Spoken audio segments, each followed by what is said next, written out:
Okay guys, तो कैसे हो भाई तुम सभी लोग। स्वागत है आप सभी का फिर से मेरे एक और नए वाले वीडियो के अंदर में।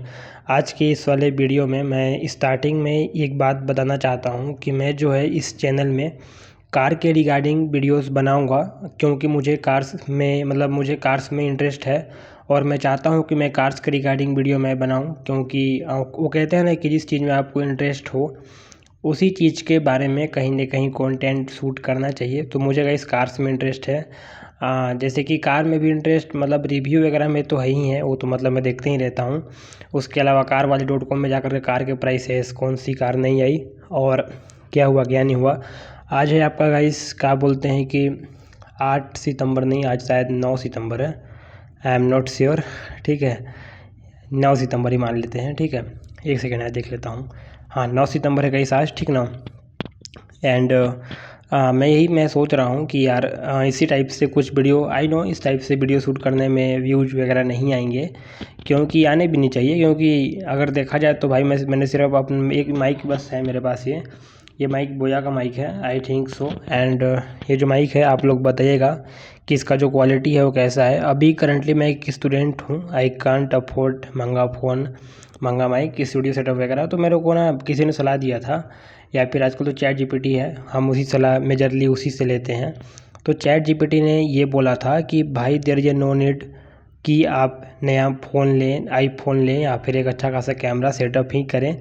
आज के ज़माने में अगर आप देखोगे तो बड़े बड़े यूट्यूबर्स जो हैं उन लोगों ने भी छोटी छोटी चीज़ों से ही कहीं ना कहीं शुरुआत किया था, और आज उनकी जर्नी अगर हम देखें तो काफ़ी ज़्यादा आगे वो बढ़ चुके हैं।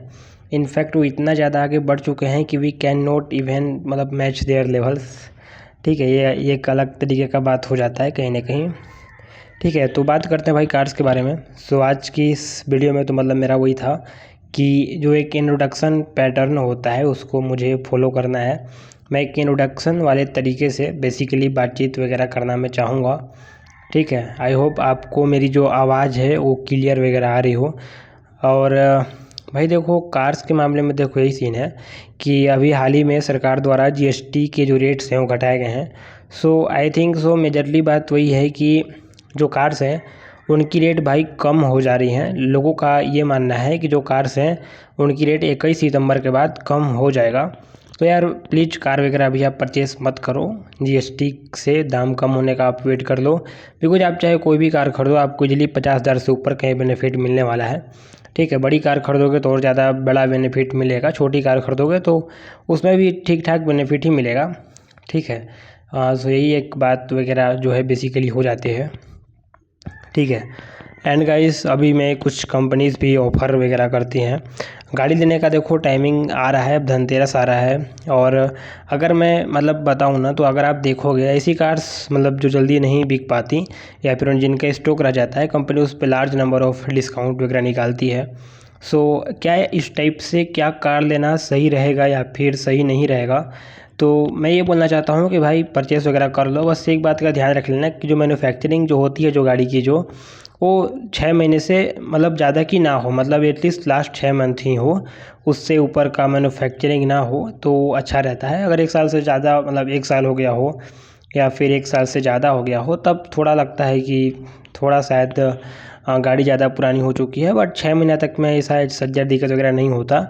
एंड यूजुअली 6 महीने तक की मैन्युफैक्चरिंग होती भी है कंपनी के पास, उससे ज़्यादा लंबी होती भी हैं, 1 साल तक होती हैं। अगर आप चाहो तो देख लेना, 1 साल वाले को भी ले सकते हो, बट मोस्टली मेरा ये मानना ये है कि 6 महीने तक का कार आप ले सकते हो, अच्छा रहता है। उसके अलावा कैसी कार खरीदनी चाहिए इस टाइप में, तो भाई देखो अगर और एक टॉपिक के बारे में बात कर लेते हैं कि भाई कार जो है कैश में ख़रीदें या फिर ईएमआई में ख़रीदें, ठीक है। देखो सबका अपना अलग अलग जो है बेसिकली मानना होता है कि कार ईएमआई में ख़रीदें या फिर कैश में ख़रीदें।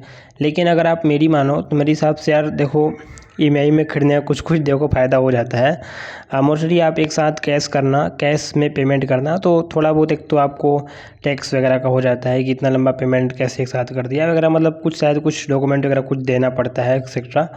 एंड अगर आप ईएमआई पे कराते हो तो थोड़ा बहुत ईएमआई आप करा सकते हो, ज़्यादा एट सजेट ईएमआई में भी कराने का आवश्यकता नहीं है। और एक जो रूल जो नहीं बोलते हैं कि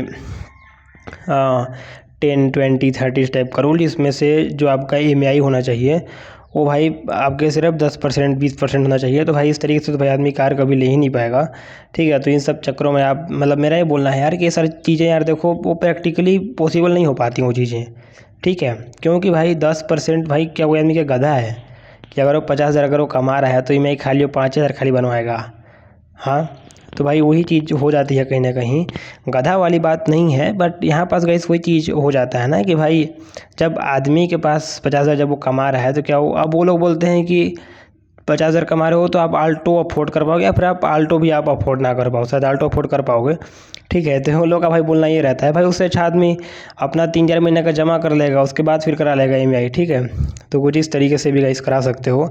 सो इनकी देखो यार उतना ही मत सुनो, हालांकि एक तरीके से अपने वे में देखो, अपने वे में देखो, ऐसे देखो कि जो आपकी EMI है वो ज़्यादा तो नहीं ना हो रही, ठीक है। अगर वो हो जा रही है तब दिक्कत देखो यार हो जाता है, ठीक है। आप अपने हिसाब से देख लो कि यार अगर मेरा सैलरी 50,000 रुपये है, मैं उसमें से 12-15,000 रुपये मैं निकाल सकता हूँ EMI के लिए, so that will be good, ठीक है। जितना जल्दी से जल्दी हो सके EMI भरने का प्रयास किया करो, बिकॉज डेफिनेटली यार अगर सच बता रहा हूँ कि भाई कार हो ठीक है अच्छी बात है, लेकिन अगर EMI ही है तो कोई मतलब नहीं है, ठीक है। क्योंकि भाई कार का देखो, और एक और चीज़ पूछते हैं कि ज़रूरत या फिर शौक़, मतलब आप लोगों का ये रहता है इंडिया में खास करके ये चीज़ है कि जो कार्स जो होती हैं भाई उनमें ये सीन वगैरह है कि लोग क्या करते हैं कार्स के मामले में कि उनको जो है भाई बेसिकली बड़ी गाड़ी चाहिए, ठीक है। क्योंकि बड़ी गाड़ी से मतलब आपका कंफर्ट का नहीं है, जो भी है कंफर्ट है वो सब तो ऑब्वियसली है कि हाई होगा ही होगा, ज़्यादा रहेगा ही रहेगा। लेकिन उनका मानना ये रहता है कि भाई इससे क्लास बढ़ता है, दैट्स ऑल चीज़ें वगैरह। बड़ी गाड़ी में चल रहे हैं तो भाई हम बड़े आदमी हैं, और स्कॉर्पियो, थार, फॉर्चूनर, इनोवा इसी गाड़ियों का तो मतलब भाई समझ ही रहे हो क्या ही कहना, ठीक है। तो लोग यूजुअली पसंद करते हैं। बट मेरा ये मानना यह है कि ठीक है यार ये सब गाड़ियाँ अच्छी हैं, कोई बुरी बात नहीं है सब गाड़ियों में, बट अपने बजट को देखो। अब लोन करा करके भाई तुम फॉर्चूनर में घूम रहे हो, स्कॉर्पियो में घूम रहे हो, और भाई तुम्हारी बैंड बज जा रही, इधर पैसे कमाने में, पैसे बचाने में पैसे एक्स्ट्रा लगते हैं, ठीक है। बड़ी गाड़ी अफोर्ड करोगे तो भाई इसका जो मेंटेनेंस वगैरह होता है वो भी ज़्यादा ही लगता है, ठीक है। तो काफ़ी सारी